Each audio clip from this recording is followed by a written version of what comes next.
Hi, I'm Stephen Roberts, and today I'll be talking to you about teaching internet safety. Why is it important to teach internet safety? It's important to teach internet safety because students of all ages, from like 2 to 3, have access to like iPads and even computers and cell phones to adults. They all have access, especially in this environment where it's a one-on-one education environment. They have all kinds of access, and so it's important to teach students about the different internet dangers, and it's important to teach the students safety tips on how to use the internet safely, and to teach students on how to react to dangerous situations online. What are the dangerous situations students face online? First two situations to consider are inappropriate ad pop-ups, accidentally accessing inappropriate websites. Sometimes when students are researching, especially in school, or playing a fun game online, sometimes there's advertisements, and sometimes those advertisements aren't really the most appropriate. So I'll talk about later on in the slide on what to do, like just exit out of it. And then another thing is sometimes the student might accidentally click on the ad and might accidentally get to an inappropriate website that they're not on, which I'll go more in depth on these later.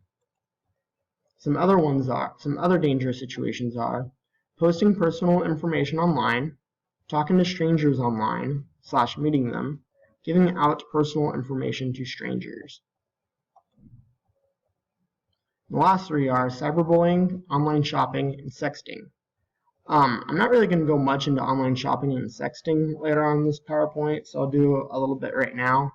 But like online shopping, some students might see this cool like toy or something that they really want, and they might click on the ad.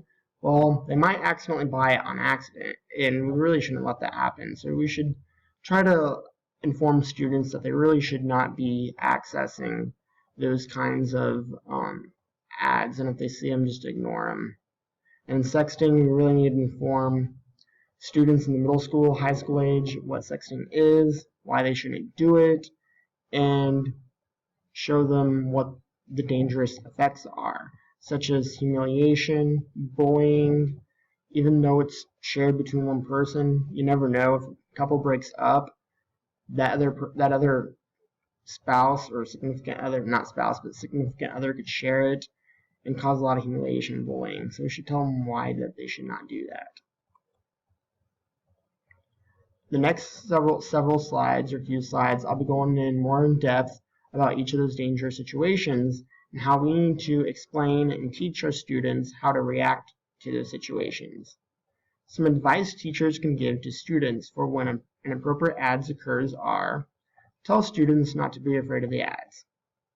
When a student sees an ad, and it might come across as scary to them, and they might be afraid because they might get in trouble because they see something that they shouldn't, we just need to tell the student that it's alright, just come tell us so we can exit the ad or exit the website in general, and then us teachers could report to the website saying, hey, there was this inappropriate ad on the website, you really shouldn't have it on here, because you never know what age level you're going to have viewing the website.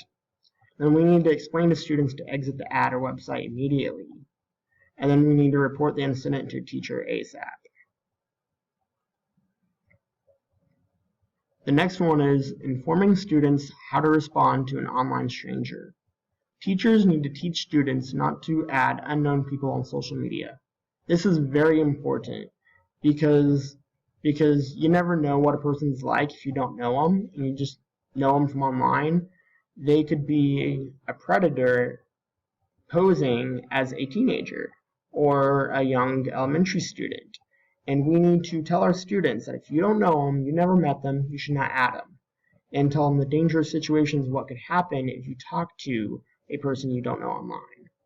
And then we need to tell them not to talk to online strangers, teach the students to report any strangers, like any contacting, communicating with strangers, especially if it's inappropriate. I mean, if the messaging is inappropriate, and especially like if it's like sexual content, they definitely need to come and tell their parents or any trusted adult, because then we could go to some websites or to the local police and say, hey, I think this might be an online predator who's contacting my student or child, and let the law enforcement take care of that problem. And then we need to teach the students how to block the strangers, like go on Facebook or show them how to block somebody. And they need to report, if anything, if they're talking to any strangers, whether if it's appropriate or not. They need to come tell us so we can show them how to block somebody from their Facebook profile or social media profile. And we need to not only do that, but report to the website and report to law enforcement or to certain websites that take care of online predators, saying, hey, this is what's going on, take care of this so it doesn't escalate. Informing students on how to react to cyberbullying. This is a really important topic, just like the last one about online strangers. There are students and teenagers that are committing suicide because they're victims of cyberbullying. And the reason why they're committing suicide is because back before all the internet and social media and text message, students could always go home and just not worry about the bullying, just relax. Well, now with all this cyberness and all the cyberbullying, students, they can't leave it anymore. It goes with them everywhere. And it's sad that they can't go home and run away from it and hide from it anymore. They still get faced with it. And so we need to teach students what can happen when you bully somebody, that they could commit suicide or it could be damaging to them and to their social reputation. And we need to tell them why we shouldn't do it, and we need to teach them how to how to be respectful when we're communicating with others.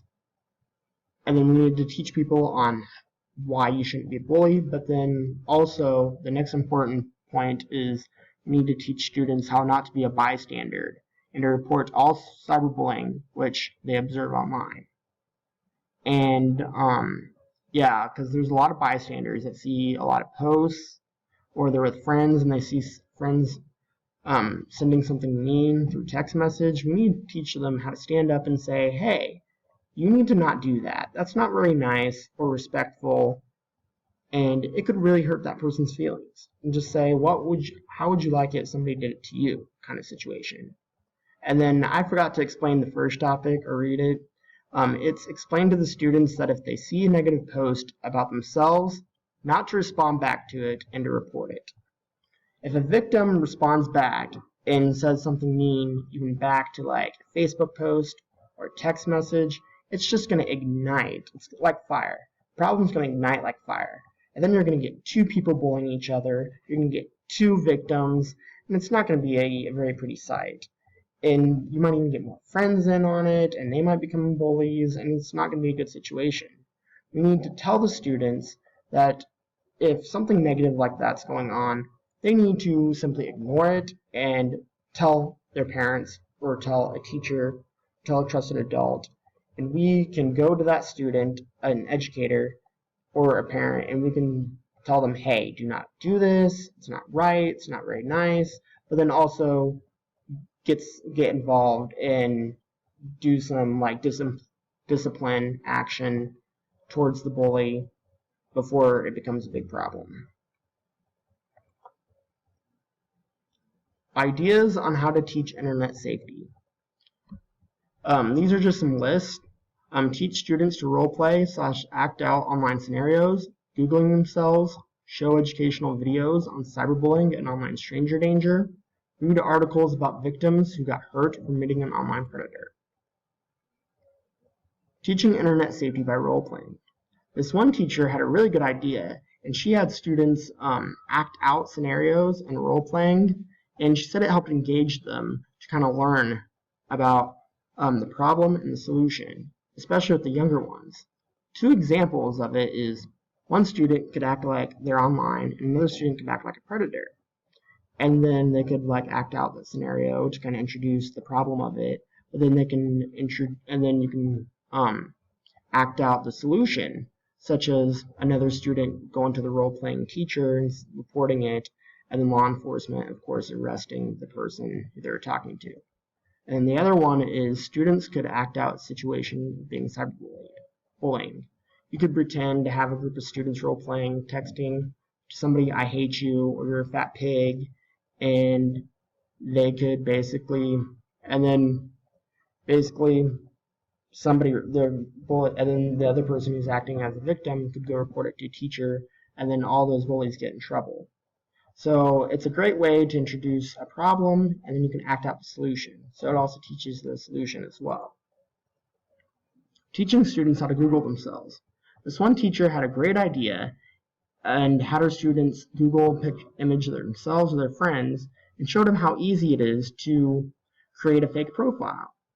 And also during this lesson, she told them why you shouldn't put your personal information on there, because somebody could just copy and paste your personal information and create a fake profile and add you as a friend, pretending to be your friend, and that could be a dangerous situation. So we need to teach students that they're already friends with somebody and they re-add them. They should contact that person in person first before adding them and say, "Hey, did you create a new profile?" instead of adding that friend, because then they could talk to that friend, and this person who's impersonating their friend could meet up with them, and bad stuff could happen. How to teach cyberbullying. All right, for older students, you can have them read articles about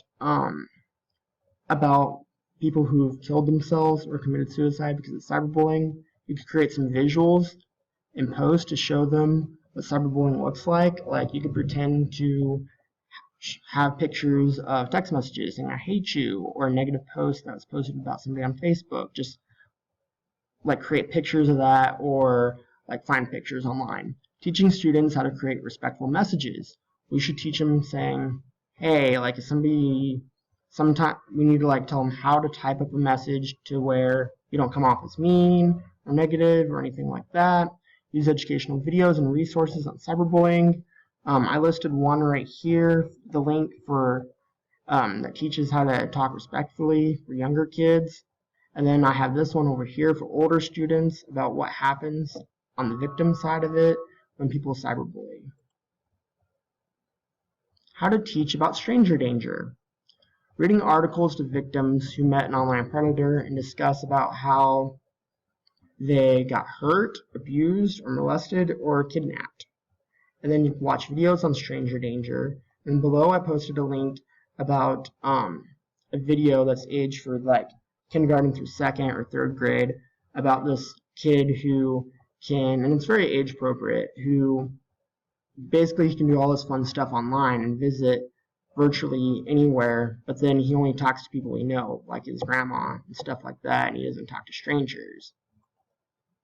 And then quick tips for parents and teachers to keep their students safe. Monitor the child's internet access. Limit the child's time spent on the internet, and keep up to date on who your child is communicating with / online activity.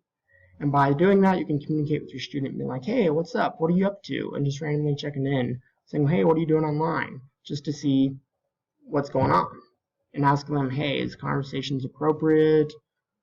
If the students can talk, and if you want to, you can even access their profile when they're not looking. But that's more like on the parent side of things. Quick tips for administrators in keeping students safe. Create a wide internet safety policy.